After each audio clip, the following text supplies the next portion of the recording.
Friends, welcome to CI academy. और हम फिर आ गए हैं जनरल साइंस की सीरीज लेकर के। ठीक है, तो आपको लग रहा होगा कि मतलब क्या है, डेली डेली तो सीरीज आ रही है। तो बिल्कुल डेली सीरीज आ रही है और ये सिर्फ आपके लिए आ रही है। और ये पीवाईक्यू सीरीज जो है ना, ये बहुत ही इंपॉर्टेंट सीरीज है। अब मैं डेली एक ही बात बोलूँगी तो आपको बोरिंग भी लगेगा, इसलिए इस चीज़ को स्किप ही करते हैं। आपको भी पता है पीवाईक्यू की इम्पोर्टेंस, और अगर नहीं पता है ना तो जब एग्जाम दे के आओगे तो पता लग जाएगा, वेरी श्योर 90%। ठीक है, चलो क्वेश्चन से शुरुआत करते हैं, ज्यादा टाइम वेस्ट नहीं करते हम लोग। तो क्या ये what is measured in hertz? पता है हमने ना थोड़ा ना हमने आपको यूनिट वाले आज क्वेश्चंस दिए हैं, यूनिट एंड मेजरमेंट वाले क्वेश्चंस दिए हैं। तो शुरुआत करते हैं। ठीक है, तो हर्ट्ज में किस चीज को हम मेजर करते हैं, किस चीज को हर्ट्ज में मापा जाता है? तो वो क्या होता है हमारा फ्रीक्वेंसी, यानी कि आवृत्ति फ्रीक्वेंसी को हम हर्ट्ज में नापते हैं। इन सारी चीजों का आपको यूनिट बताना है। ठीक है, वैसे तो जिसका होगा उसका ही बताओगे ना, वैसे तो काफी आसान है, बट फिर भी आपको बताना है कमेंट में। चलो, हर्ट्ज में हम फ्रीक्वेंसी को मापते हैं। Frequency measure the number of occurrences of a repeating event per unit of time. क्या है ये? Number of occurrences of a repeating event जो रिपीट हो रहा है per unit of time. Specifically 1 hertz equals 1 cycle और 1 इवेंट पर second. अगर 1 हर्ट्ज आपसे पूछा जा रहा है कि 1 हर्ट्ज क्या होता है, उसको डिफाइन कैसे आप कर सकते हैं? तो 1 हर्ट्ज इक्वल्स 1 साइकिल, यानी 1 साइकिल और इवेंट पर सेकेंड।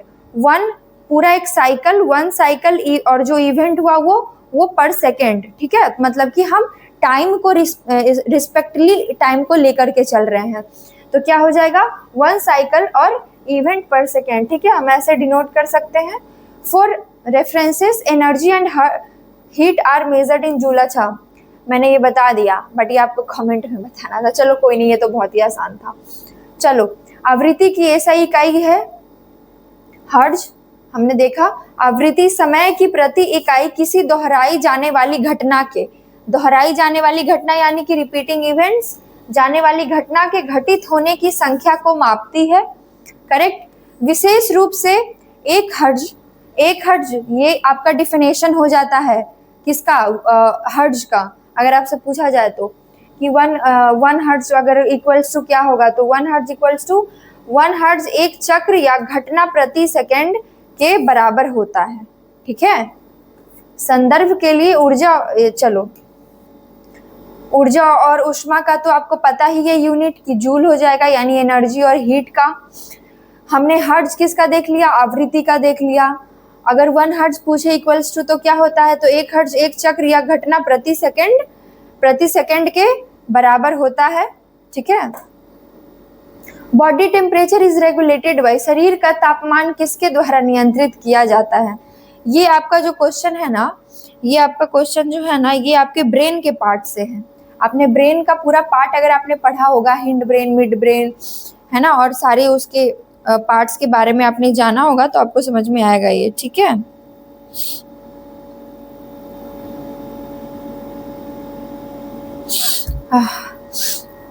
मैं ये टाइम आपको इसलिए दी थी ताकि थोड़ा सोच लो। नहीं समझ में आया मैं बता देती हूँ, हाइपोथैलेमस हो जाएगा। ठीक है, हाइपोथैलेमस है हमारा जो रेगुलेट क्या करता है? बॉडी टेम्परेचर को, स्वेटिंग को।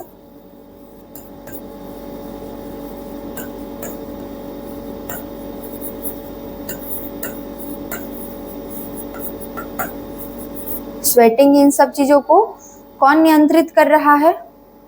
जो हमारे शरीर का तापमान है, तो हाइपोथैलेमस। ठीक है, हाइपोथैलेमस क्या है? Vital structure located in the brain, यानी हमारे मस्तिष्क में लोकेट करता है। Acts as the body's thermostat, यानी कि इसको थर्मोस्टेट की तरह ये वर्क करता है। Playing a key role in maintaining what? Homeostasis, यानी कि जो हमारा इंटरनल बैलेंस होता है उसको मेंटेन करने में हमारा जो हाइपोथैलेमस है वो हेल्प करता है। आंतरिक संतुलन को मेंटेन करने में। It achieves this by detecting changes in the temperature of the blood. ये रक्त का तापमान को जो है मतलब रेगुलेट करके हमारे अंदर चेंजेस फंक्शन करता है हमारे बॉडी में। And initiating mechanism such as sweating, तो जो हमें पसीना आता है, जो स्वेटिंग होती है, टू कूल डाउन और शिवरिंग, मतलब जो हम कभी बहुत ज़्यादा ठंड की वजह से कांपने लगते हैं। एंड क्या बोल सकते हैं, वैसो कॉन्स्ट्रिक्शन, यानी कि वाहिकांश किरणन, जिसको हम लोग क्या बोलेंगे, टू जनरेट और कंजर्व हीट, जो हम हीट को कंजर्व करते हैं और या फिर हीट जनरेट करते हैं हमारे बॉडी से, तो वो सारा फंक्शन जो रेगुलेट हो रहा है वो हाइपोथैलेमस की वजह से ही हो रहा है, यही कर रहा है। ठीक है,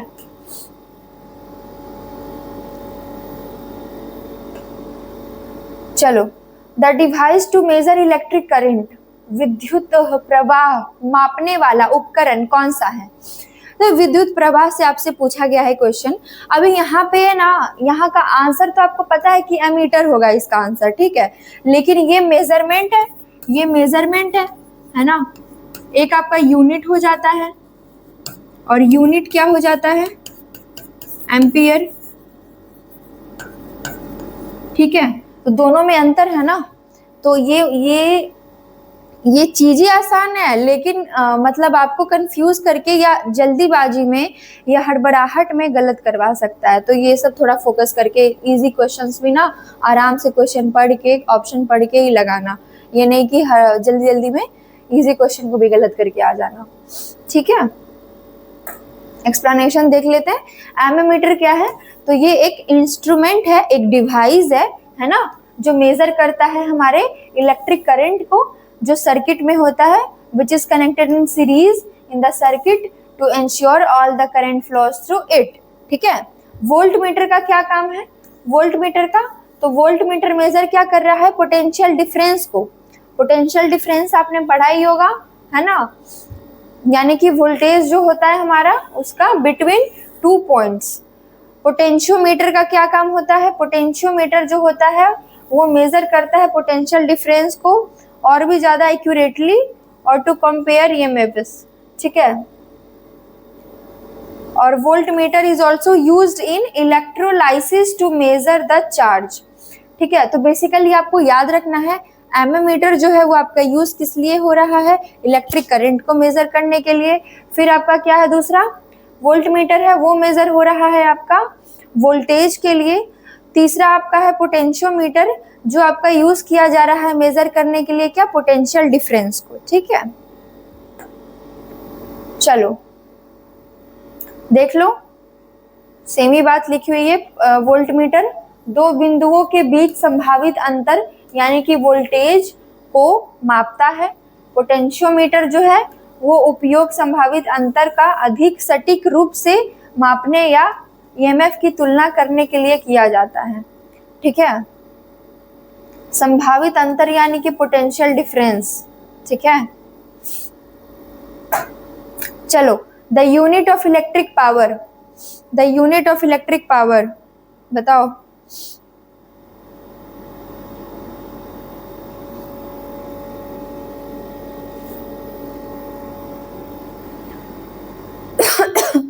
क्या हो जाएगा? वॉट हो जाएगा। ये सब में सोचने वाली चीज है। देखो मैं टाइम दे रही हूँ ना, तो जिसको पता है कि पावर का तो वॉट होता है, तो ये सोच लो कि वॉट को डिफाइन कैसे करेंगे, यानी कि इसका अगर आपको पूछ ले कि क्या होता है अगर 1 वाट का डिफिनेशन, या फिर आप ये देख लो कि कूलॉम्ब किसका हो रहा है, वोल्ट किसका हो रहा है, एम्पियर किसका हो रहा है, ये सब भी कर लो लोकेट माइंड में तुरंत। ऐसा unit of electric power is the what which measures the rate at which electric energy is transferred or used। क्या कह रहा है यहाँ पे कि इलेक्ट्रिक पावर का ऐसा यूनिट क्या हो जाएगा? वॉट हो जाएगा। वो क्या मेजर करता है? which measures the rate at which electric energy is transferred or used, मतलब जो हमारा इलेक्ट्रिक एनर्जी होता है वो ट्रांसफर होता है या इस्तेमाल होता है, उसी को मेजर करता है। अब इम्पोर्टेंट ये है, ये इम्पोर्टेंट है 1 watt. 1 watt is equivalent to 1 joule per second, equivalent to 1 joule per second, ये आपको याद रखना है। ठीक है, यहाँ से भी ये आपको 1 जूल बराबर 1 वाट बराबर 1 जूल पर सेकेंड। ठीक है, हिंदी में भी देख लें, इलेक्ट्रिक पावर की ऐसा ही इकाई वाट होती है जो उस दर को मापती है, दर को मापती है जिस पर विद्युत ऊर्जा स्थानांतरित या उपयोग की जाती है। 1 वाट क्या होता है, 1 जूल प्रति सेकंड के बराबर होता है। ठीक है। एम्पियर का आपने देख लिया, ये सा यूनिट है इलेक्ट्रिक करंट का है, यानी कि हमारा विद्युत धारा का है, of flow of charge. And electric current जो है हमारा, हाँ इलेक्ट्रिक करंट जो हमारा उसका यूनिट एम्पियर हमने देख लिया। वोल्ट किसका है, ऐसा unit of electric potential difference. और वोल्टेज मतलब जो संभावित अंतर होता है या उसी को हम वोल्टेज भी कहते हैं। ठीक है, तो वही लाइक हमारा वोल्टेज वोल्ट हो गया उसका ऐसा यूनिट। और इसको हम कैसे और कर सकते हैं, तो एनर्जी पर यूनिट चार्ज, ये भी हम इसको कह सकते हैं, एनर्जी पर यूनिट चार्ज। ठीक है, यानी कि प्रति यूनिट चार्ज ऊर्जा। ठीक है, कूलॉम का क्या हो, कूलॉम किसका हो जाएगा, तो इलेक्ट्रिक चार्ज का हो जाएगा, पता ही होगा आपको। चलो, which of the following elements does not contain neutrons, इनमें से कौन सा है जो कि न्यूट्रॉन्स को कंटेन नहीं करता है। और न्यूट्रॉन्स में चार्ज अवेलेबल्स नहीं होते हैं, ये आपको भी पता है, और न्यूट्रॉन्स को ये कंटेन भी नहीं करता है। तो वो हो जाएगा आपका हाइड्रोजन, है ना, हाइड्रोजन। हाइड्रोजन में न्यूट्रॉन्स नहीं होते हैं, है ना, हाइड्रोजन में न्यूट्रॉन्स नहीं होते हैं। हाइड्रोजन के सबसे आम आइसोटोप की बात हो रही है। अच्छा, आइसोटोप्स, आइसोबार, आइसोटोन, ये सब का डिफिनेशन आपको पता होना चाहिए। ठीक है, आइसोटोप, प्रोटियम किसका आइसोटोप है, हाइड्रोजन का। किसका है, हाइड्रोजन का, क्या, प्रोटियम। ठीक है, में एक प्रोटॉन और एक इलेक्ट्रॉन होता है, मतलब कि प्रोटियम जो है वो किसका है, आइसोटोप हाइड्रोजन का, जिसमें कि एक प्रोटॉन और एक इलेक्ट्रॉन होता है, लेकिन उसके नाभिक में कोई न्यूट्रॉन नहीं होता है, यानी कि न्यूक्लियस में कोई भी न्यूट्रॉन नहीं होता है। तो प्रोटियम में सिर्फ एक प्रोटॉन और एक इलेक्ट्रॉन ही होता है। ठीक है, और जितने भी अदर स्टेबल एलिमेंट्स होते हैं, यानी कि अन्य स्थिर जो हमारे तत्व होते हैं, आमतौर पर कम से कम एक न्यूट्रॉन में पाया जाता है। ठीक है, चलो, angstrom is a unit of, angstrom किसका यूनिट है, बताओ। एंगस्ट्रॉम किसका यूनिट है,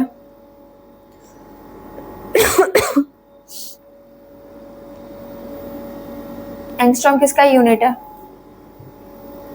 ये तीनों का होगा ही नहीं, सीधा एलिमिनेटेड। बचा कौन, तरंग दैर्ध्य यानी कि वेवलेंथ। ये तीनों का तो कैसे हो जाएगा, मतलब सोच के देखो ना फिर। The angstrom is a unit of length used to measure extremely small distances, बहुत ही छोटे डिस्टेंसेस को मेजर करने के लिए हम यूज करते हैं एंगस्ट्रॉम को। ठीक है, specifically the wavelength of electromagnetic radiations such as X-ray and visible lights। तो एक्सरे, विजिबल लाइट्स, इन सारी चीज़ों का जो डिस्टेंसेस होता है उसको हम मेज़र किस चीज़ में करते हैं, एंगस्ट्रॉम में मेज़र करते हैं। और बेसिकली ये सारे क्या है, तो वेवलेंथ्स हैं। ठीक है, चलो ये फिर से आ गया, हटाओ इसको।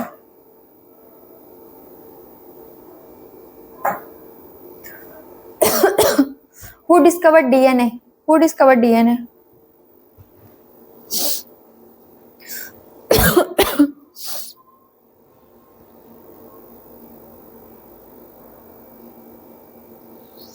Who discovered DNA?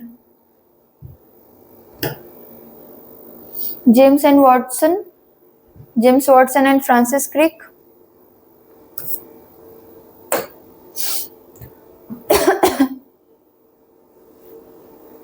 देखो, इसमें थोड़ा सा ना है, थोड़ा सा मिस्ट्री। पहला चीज ये कि the actual discovery of DNA यानी कि deoxyribonucleic acid as an acidic substance within cell nuclei was the Swiss chemist कौन थे, Friedrich Miescher in 1869 and he named it nuclein। मतलब कि एक्चुअल डिस्कवर जब डीएनए का हुआ था ना, तो एसिडिक सब्सटेंस के तौर पे हुआ था, और उसको किया था किसने? फ्रेडरिक मिशर ने किया था, ठीक है, उसको डिस्कवर। उसके बाद जो है James Watson and Francis Crick ने क्या किया? Are credited with the discovering the 3-dimensional double helix structure of the DNA molecules, ठीक है, in 1953 a significant breakthrough built upon the work of others like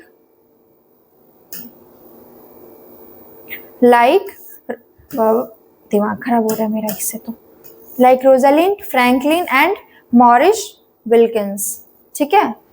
तो यहाँ से आपको ये समझ में आ रहा होगा कि actual discovery starting Friedrich Miescher ने करी थी, बट वो एज एसिडिक सब्सटेंस उसने किया था, जिसका नाम उसने क्या दिया था? न्यूक्लियन नाम दिया था। लेकिन जो स्ट्रक्चर है डीएनए का 3-dimensional एंड एवरीथिंग, वो किसने डिस्कवर करके बताया? तो James Watson and Francis Crick ने। व्हाट इज क्या है ये? ट्रिग्लाइसराइड क्या है ये? बताओ जल्दी। ट्राइग्लिसराइड क्या है ये? What is this? अभी यहां से ना एक बहुत इंपॉर्टेंट बात बताने वाली हूं, पता है क्या? देखो, है तो ये एक तरीके का क्या फैट, ठीक है, एक फैट है। अब फैट बहुत तरह के होते हैं, अब उनके भी वेराइटीज में नाम है। अब आपको इस तरीके से आप फैट का जान रहे हो, तो आपको कार्बोहाइड्रेट का भी जानना चाहिए, प्रोटीन का भी जानना चाहिए, मिनरल्स का भी जानना चाहिए, है ना। अभी हम इसका एक्सप्लेनेशन देखेंगे तो आपको और अच्छे से समझ में आएगा कि मैं क्या आपको बोलना चाह रही हूँ, ठीक है। जैसे आप देखिए कि ट्राइग्लिसराइड्स क्या है? ये टाइप ऑफ फैट है, एक लिपिड है, found in the blood and they are main form of fat stored in the body and are used for energy, ठीक है। तो it's a type of fat. तो there can be at more types of more things, मतलब कि आपका हर, मतलब जो भी हमारे बायोमोलिक्यूल्स हैं उनके भी टाइप्स होते होंगे, नेम्स होते होंगे। तो थोड़ा बायोमोलिक्यूल्स वाला जो चैप्टर है उसको आप थोड़ा ध्यान से पढ़ लेना, और इन सारी चीज़ों पे भी थोड़ा अपना ध्यान दे देना, ठीक है। ये बताओ, इलेक्ट्रोएन्सेफलोग्राम का उपयोग निगरानी में किया जाता है, किस चीज की मॉनिटरिंग में किया जाता है? किस चीज की मॉनिटरिंग में किया जाता है? नाम ही इतना खतरनाक है, नाम ही इतना खतरनाक है इसका, बताओ जल्दी, खुद ही से सोचो, मुझे क्या बताओगे? हमारे ब्रेन के पार्ट्स भी बहुत खतरनाक है ना, हमारा ब्रेन भी बहुत खतरनाक है। अगर हमारा ब्रेन खतरनाक नहीं होता तो आज दुनिया में इतना कुछ नहीं हो रहा था, हमें एग्जाम्स भी नहीं देना पड़ता, क्योंकि किसी के पास बुद्धि नहीं होती ना कि एग्जाम वगैरह भी दिलवाना है, फिर नौकरी भी होनी चाहिए, ये सब बुद्धि नहीं होती। कितना अच्छा होता लाइफ, नहीं वैसा ही रहता सब कुछ, ठीक है, कोई बात नहीं। अब बुद्धि के कंपटीशन में लग जाओ। तो ब्रेन की बात हो रही है तो आंसर भी ब्रेन ही है। मस्तिष्क हमारा बहुत हैवी हो जाता है, कभी कभी मस्तिष्क हैवी होता भी है एक्चुअली में। तो उस किसकी मॉनिटरिंग के लिए किया जाता है? तो ब्रेन की, ठीक है, ब्रेन की मॉनिटरिंग के लिए, जिसको हम शॉर्ट फॉर्म में EEG बोलते हैं। पूरा नाम पढ़ पाना ना मेरे लिए पॉसिबल नहीं है बार बार, आपके लिए पॉसिबल है तो आप पढ़ते रहो इसको बार बार। ये पूरा नाम पढ़ पाना मेरे लिए पॉसिबल नहीं, मैं तो शॉर्ट में बोलूंगी EEG। बहुत सारी चीजें शॉर्ट में, आजकल हर चीज का शॉर्ट फॉर्म है, लंबा लंबा कौन पढ़ेगा। Is a medicine test, it is a medical test that measures the electrical activity of the brain। तो हमारे ब्रेन का जो इलेक्ट्रिकल एक्टिविटी होता है उसको जो है ये टेस्ट करता है, इट्स मेजर करता है, correct. And it works by the using small metal disc. ये कैसे वर्क कर रहा है? तो स्मॉल मेटल डिस्क होंगे, मतलब कोई भी धातु के स्मॉल मेटेलिक डिस्क होंगे जिसको हम इलेक्ट्रोड्स कहेंगे, अटैच्ड टू द स्कैल्प। हमारे स्कैल्प से वो अटैच रहेगा। स्कैल्प पता है ना, स्कैल्प किसको कहते हैं? To detect the electrical impulses. तो हमारे इलेक्ट्रिकल इम्पल्सेस को डिटेक्ट करने के लिए स्मॉल मेटल डिस्क यानी कि इलेक्ट्रोड्स हमारे स्कैल्प से अटैच होंगे और वो डिटेक्ट करेंगे इलेक्ट्रिकल इम्पल्सेस को। दैट ब्रेन सेल्स यानी कि जो हमारे न्यूरॉन्स हैं use to communicate with each other. तो जो हमारे इलेक्ट्रिकल इम्पल्सेस होते हैं, जो न्यूरॉन्स जो है उस यूज करते हैं कम्युनिकेट करने के लिए अदर पार्ट्स या फिर अपने अदर पार्ट्स से, तो वो सारी चीज़ों को डिटेक्ट करना वो कौन कर पाएगा, तो हमारा ये EEG जो है वो कर पाएगा, है ना। And the recorded signals appear as wavy lines. तो वेवी लाइंस, ये जो वेवी लाइंस आपको दिखता है ना, वही अपीयर जो होता है वही रिकॉर्ड करते रहता है सिग्नल्स को, ठीक है, on a computer screen. And doctors analyse these patterns to diagnose conditions related to the brain such as epilepsy, हाँ ये देख लो, epilepsy, sleep disorder and brain tumors। ये जो दिखता है ना वेवी लाइंस, ये सब भी बतलाता है। ये कहाँ से कहाँ पहुंच गए लोग, क्या बताऊं, हम तो यहीं रह गए। चलो हिंदी में भी देख लो, मेरा पढ़ने का मन नहीं कर रहा है इसको हिंदी में भी, क्या बताऊं मैं, बात तो एक ही है। न्यूरॉन्स, ये क्या ही है, जो आपके न्यूरॉन्स है, जो आपका दिमाग में सिग्नल्स जा रहा है उसको डिटेक्ट कर रहा है, डिटेक्ट करके बता रहा है कि आपको स्लीपिंग डिसऑर्डर है कि नहीं, आपको ट्यूमर व्यूमर तो नहीं हो गया, वो सारी चीजें बता रहा है, और क्या। चलो चूज द करेक्ट स्टेटमेंट, सही कथन चुनिए, सही कथन चुनिए। क्या सही कथन चुनो इसमें से? पहला कथन देखो, लाल प्रकाश का तरंग दैर्ध्य बैंगनी प्रकाश से कम होता है, यानी कि वेवलेंथ ऑफ किसका, red light is less than the violet light. सुनो इंपॉर्टेंट है, ध्यान दे दो, ये इंपॉर्टेंट क्वेश्चन है, आ जाएगा। Wavelength of red light is more than violet light, wavelength of red light is more than the violet light. यहाँ पे लेस देन बोला है, यहाँ पे मोर देन बोला है, यहाँ पे क्या बोला है, लेस देन, ठीक है। तीसरा क्या है, wavelength of violet light is more than green light.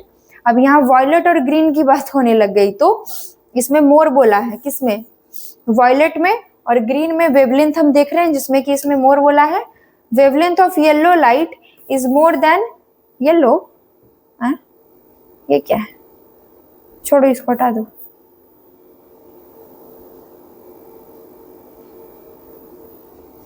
ये तीनों में बताओ, चलो।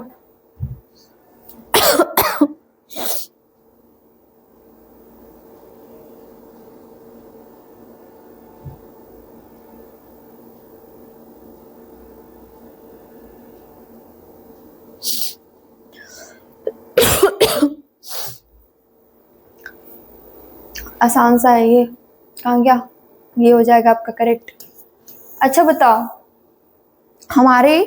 हमें सिग्नल्स पे रेड लाइट दिखाता है ना, तो सोचो कि रेड ही लाइट क्यों यूज किया, कोई और लाइट क्यों नहीं यूज किया, रेड ही लाइट क्यों यूज किया, टू स्टॉप होने के लिए। मतलब ये मतलब एक बहुत बड़ा आपको क्या बोल सकते हैं, इंस्ट्रक्शन दे रहा है आपको, एकदम सडन आपको रोक रहा है। तो ये एक बहुत बड़ा आपको सडन चेंज आपके, जैसे आप स्पीड में गाड़ी चला रहे हो और उधर से कोई रोड से ऐसे गाड़ी आ रही है और आपको पता ही नहीं रहेगा, आप स्पीड में चला रहे हो तो गाड़ी तो उड़ा दोगे ना आप। अगर वही आप रेड लाइट आपको दूर से ही दिख जाता है कि नहीं रेड लाइट जल रहा है, तो आप धीरे से स्लो करते हुए आओगे और फिर वहां के रुके रहोगे जब तक वो ग्रीन लाइट नहीं हो जाता, है ना।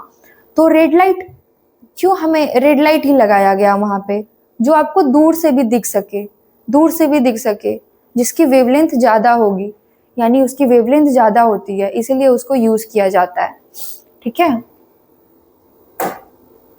चलो, the visual light spectrum ranges from violet to red. तो विजुअल लाइट स्पेक्ट्रम जो होता है जिसमें कि रेंजेस कैसे होता है, वायलेट से लेकर के रेड तक, या रेड से लेकर के वायलेट तक ऐसे रेंज होता है। एंड रेड ये ठीक नहीं हो रहा है मेरा, अलग ही है system. Red light has the longest wavelength. तो रेड लाइट जो है उसका वेवलेंथ क्या है, लॉन्गेस्ट है, longest wavelength in this spectrum typically between 620 and 750 nanometer, and in contrast violet light has the shortest wavelength।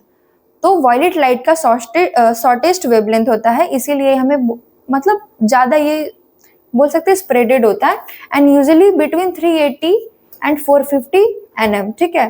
This fundamental principle of light means that red light wavelength is greater than violet light, making statement B the only correct option. Okay, चलो ठीक है, आगे बढ़ते। हाँ, यहाँ से एक और चीज है, विजुअल लाइट्स वगैरह के बारे में और सारे वेवलेंथ फ्रीक्वेंसी जो है सारे लाइट्स के आप कर लेना, ठीक है, ये सब कर लेना, बिकॉज ये सब बहुत जरूरी है, पूछ देगा। मैं मतलब पिछले क्लास में भी मैंने बताया हुआ कि वेवलेंथ, फ्रीक्वेंसी ये सब देख लेना आप रेडिएशंस। क्या है question? In electric motor heat is converted into electric energy, electrical energy is converted into heat. ओहो, electrical energy is converted into mechanical energy, mechanical energy is converted into electrical energy. ये तो Lucent का question है भाई, बताओ जल्दी। Lucent का ही आ रहा है लग रहा है मेरे को।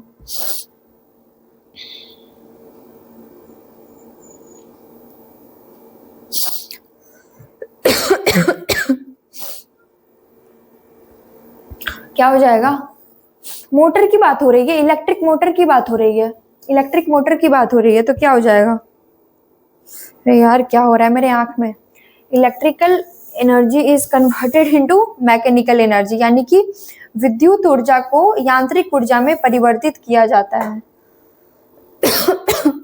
An electric motor is a device that fundamentally converts electrical energy into mechanical energy, and this process achieved through the interaction of magnetic field and electric currents, यानी कि जो इंटरेक्शन होता है मैग्नेटिक फील्ड का, है ना, इलेक्ट्रिक करंट से, which generate a force that causes a rotor to spin, sorry motor the resulting rotational motion is the mechanical energy output used to power various devices like fans, pumps and industrial machinery। तो ये mechanical energy में जब ये convert करता है तो mechanical energy basically क्या देता है कि जो मोटर है वो स्पिन करने लगता है, तो इसका आउटपुट क्या निकलता है कि हम उसको फिर यूज कर पाते हैं कैसे कैसे डिवाइसेस में, कैसे कैसे यंत्र में। तो जैसे हमारा पंखा हो गया, पंप हो गया, वो इरिगेशन के लिए जो हम इस्तेमाल करते हैं, फिर इंडस्ट्रीज में जो मशीनरीज होती है ना, मोटर लगे हुए, तो वो सारी चीजें हो गई। ह्यूमन बॉडी कंटेन्स, मानव शरीर में कितना पानी होता है बताओ जल्दी? जितना कि पूरे अर्थ पे पानी है, about 70% water. From 50 to 75% depending on factors like age, sex and body composition. In adult men, the water contained is approximately 60% of the body। ये approximately दिया हुआ है, इसके क्लोज अगर आपका कोई ऑप्शन में होगा तो वो भी आपका आंसर हो जाएगा, ठीक है। Einstein got the Nobel prize for, अच्छा इनको क्यों मिला था भाई नोबेल प्राइज? ये भी नहीं बताओगे तो क्या ही बताओगे। आइंस्टाइन से रिलेटेड भी क्वेश्चन करवा चुकी हूँ already.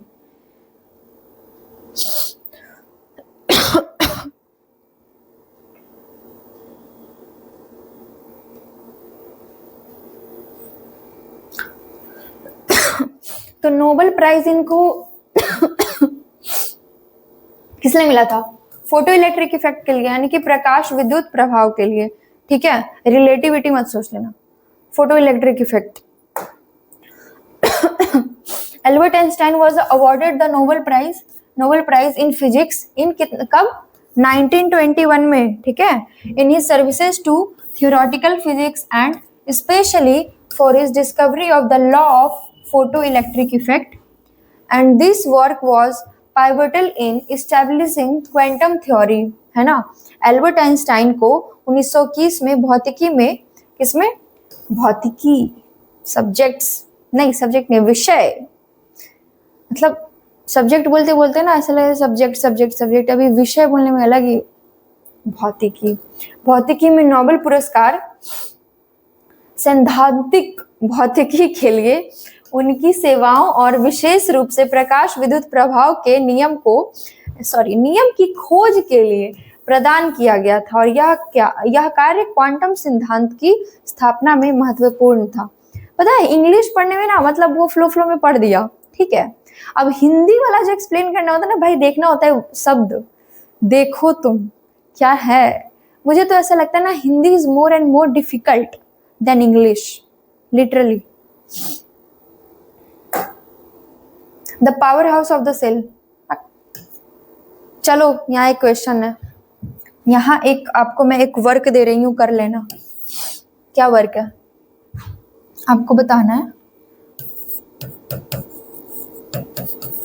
Similar cell organelles in plant cell and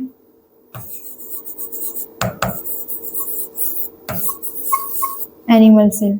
ठीक है, तो ये आपको बताना है, ये आपको प्लांट सेल और एनिमल सेल के बीच का जो भी इन दोनों में जो कॉमन मतलब जो होंगे ना, जो सिमिलर होंगे सेल ऑर्गेनल्स, मतलब जो प्लांट सेल में भी पाए जाते हैं, जो एनिमल सेल में भी पाए जाते हैं, वो आपको बताना है कमेंट सेक्शन में। ठीक है, कमेंट सेक्शन भाई कुछ यही सब बताओ, मजा आएगा पढ़ के भी तुम्हारा कमेंट। भाई कुछ बता रहे हो, आप पढ़ रहे हो, कितना अच्छा लगेगा नहीं। चलो क्लास एंड करें। एंड करो यहीं पे आज। अब ऐसे भी स्लाइड्स बचे नहीं है, लास्ट वही इसका एक्सप्लेनेशन बचा हुआ है। तो इंग्लिश की क्लासेस अगर आपको देखनी है तो आप ऐप पे जाके व्यू कर सकते हो। ठीक है, और यूट्यूब पे तो आ ही रहा है, कुछ दिक्कतें की वजह से दूसरी रिकॉर्डिंग नहीं गई होगी, बट जल्दी ही जाएगी। लेकिन अगर आपको जाना है, देखना है, तो आप ऐप पे भी जाके व्यू कर सकते हो। सारी क्लासेस ऐप पे बहुत ही अच्छे से हो रही है और मेंस की भी चल रही है, तो बिल्कुल आप जाएं, देखें। और हमारा जो ये साइंस का सीरीज़ है ये कंटिन्यू चलता रहेगा। साइंस की जो चैप्टर्स वाली क्लासेस है ना, वो भी हो रही है ऐप पे। लेकिन अगर आपको ऐसे चाहिए होगा ना कि कुछ, मैंने जैसा कि मैंने कल भी बोला था कि अगर आपको चाहिए होगा कि नहीं फिजिक्स का क्लास होना चाहिए चैप्टर वाइज ऑन यूट्यूब, या किसी भी चैप्टर का जो आपको लगता है कि नहीं पढ़ना चाहिए पूरा चैप्टर, तो आप कमेंट करना, फिर सोचा जाएगा, है ना। फिर हम बिल्कुल आपके लिए लेकर के आएंगे। तब तक के लिए bye, thank you for watching, keep studying, okay.